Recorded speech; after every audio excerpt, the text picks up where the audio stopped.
previously on Gearz. Right, we're on the way to getting hold of the one and only Dorothy Black, and well, just tickle her brain for a little bit. Hello, Dottie.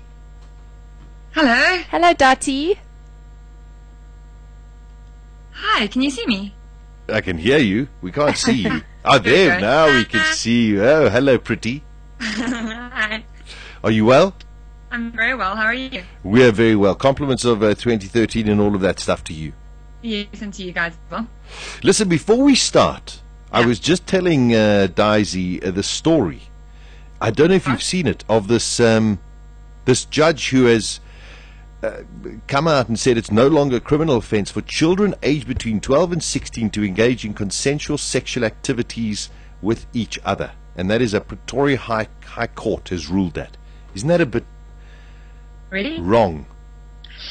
You know, it's so tricky because they're doing it anyway. So, you know, whether it's wrong, whether it's a legal thing, I don't know. I must look at that. But my first feeling is they're doing it anyway. So, you know, I think it's interesting that people are actually paying attention to that.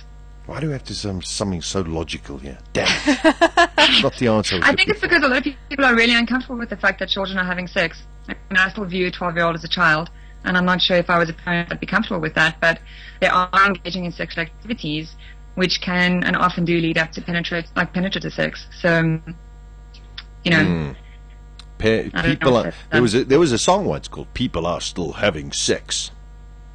Really? Yeah. I like that. It was good, eh?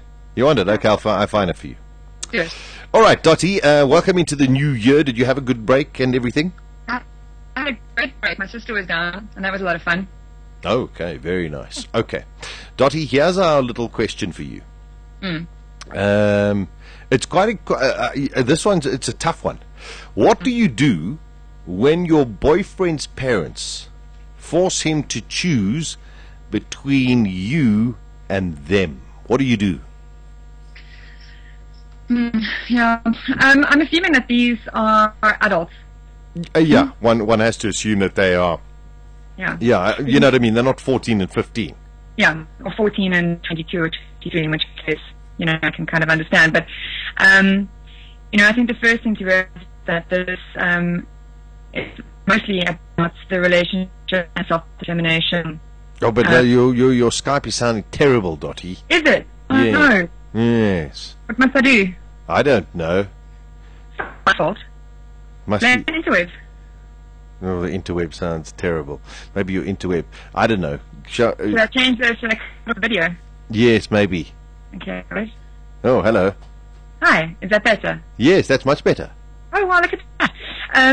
Yeah, so I think the real issue is about, you know, the relationship and the self-determination between your boyfriend and his parents, and that's really what the conflict is about, because parents, I believe that parents often have their children's best interests at heart, so they really believe that they know what's best for their kids, but they struggle to draw boundaries as the child becomes an adult. And they struggle to, you know, to accept when they need to step out, and you know that's a relationship issue between him and his parents. So, what would you do? My first question would be: I'm not sure how comfortable I would be with someone who is unable to differentiate themselves and their own decisions from their parents. So my first question would be to my boyfriend is, why does it matter what your parents think?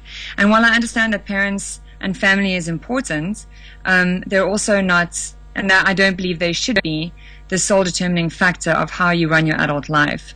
They can have opinions, maybe some say in how you feel you do stuff, but be making decisions for you.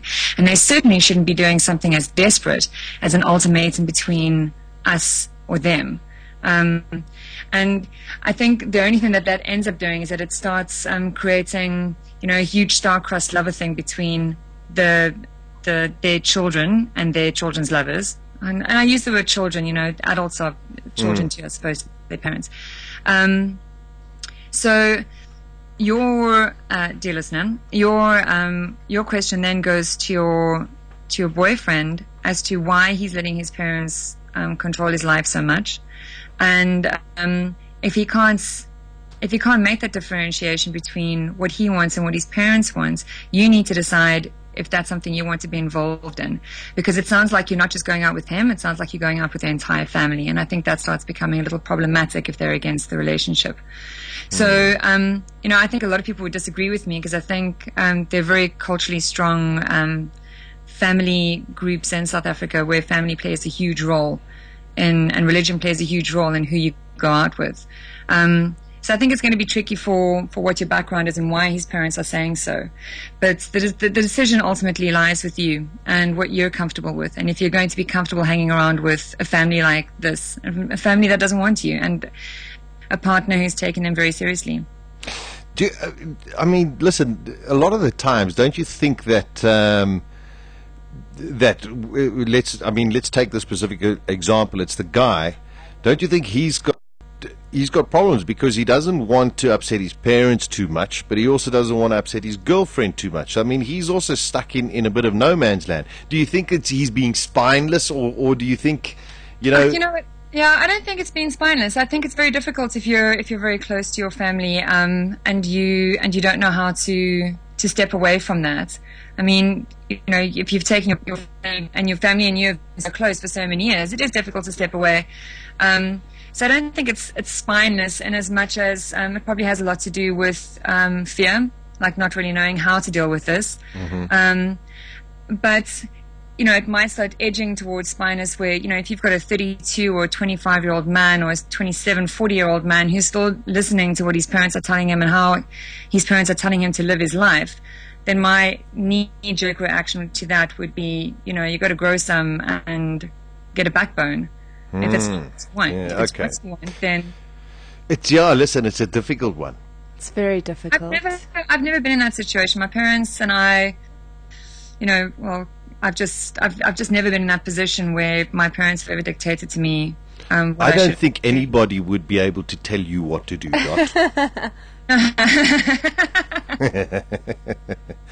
Yeah. Not everyone's grown them like you have. Well, listen, it's a nice, gentle way to get into the year. Yes, it is a nice, gentle way. I think if people send in questions, send in like a little bit more information so we know what the background is. I think if this became a religious or a cultural thing, it would be a lot trickier. But ultimately, if you're in that position where somebody's drawing ultimatums, I'd walk away. It's not healthy. It's not good for you, and you're going to be drawn into that kind of drama, and it sounds like a lot of... Yeah. Well, listen, if you want to get hold of Dot and want her advice, and I suggest you do, you can mail her, Dorothy. I was very nice today. You look very nice. No, I said I was very nice. People have been bitching because they say I'm too mean. You can never be mean. That's a lie. You're just truthful. Yes. Yes, that's the word. Listen, you can mail her, Dorothy Black at balls.co.za, and go and check out her website, www.thedotzpot.net. Well done, yes. I got it right, eh? You did. I'm so proud of you. I know. It's such a... But it is not for sensitive viewers, just so you know. Yes, not for sensitive viewers. There might be some pictures there that... will offend you. Yeah, will offend you, and some interesting literature. Just say that. Dottie, it's always a pleasure to speak to you. Thanks, guys. Bye, Daisy. Bye. Have a beautiful day. You too. Bye. At the next intersection, turn on Gearz with Sasha Martinengo. Weekdays from 12 to 2 p.m. Central African Time.